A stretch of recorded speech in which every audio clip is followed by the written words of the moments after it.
شاید متلا صاحب ان کا ایک سیکول ہے انٹرویوز کا, I think this a third one جو سامنے آیا اور اس میں بڑی بڑی چیزیں ریویل ہوئی ہیں. اور جس طرح انہوں نے اپنے پہلے جس دن ان کی فرسٹ اسٹوری سامنے آئی تھی تبھی ہم نے ان کو انٹرویو کیا تھا, انہوں نے کہا کہ آگے آپ دیکھیں جو انکشافات ہوتے ہیں اس پہ تو پھر آپ بہت ہی حیرت میں چلے جائیں گے.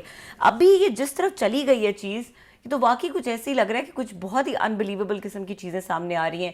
پرابیبلی آپ کے لیے وہ اتنی انبلیویبل نہ ہو, لیکن عام لوگوں کی نظر سے دیکھیں تو یہ بڑے بڑے اعترافات ہیں اور اس میں دو تین چیزیں ہیں. ایک تو میرا خیال ابھی جاری ہے قسط, وہ کنٹینیو, وہ سیزن یہ 3 ہے, سیزن 4 آنا باقی ہے.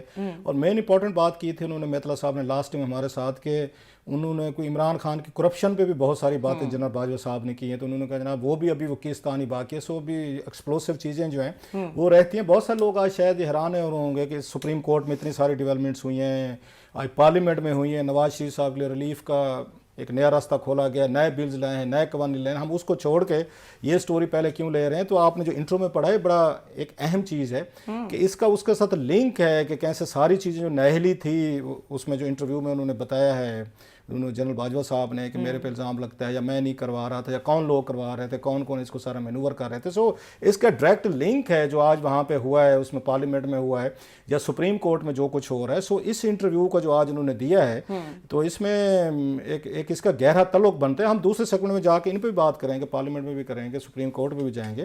اور جو اہم چیز ہے میرا خیال اس میں, اگر یہ جو شاہد متلا صاحب کا انٹرویو سارا میں نے پڑھا ہے, اس میں انہوں نے ایک ہی گو میں ون گو میں جنرل باجوہ صاحب نے, اور انہوں نے مطلب سب کو سیٹل کیا, اپنے سکور سیٹل کیے ہیں. مطلب میں نام لے سکتا ہوں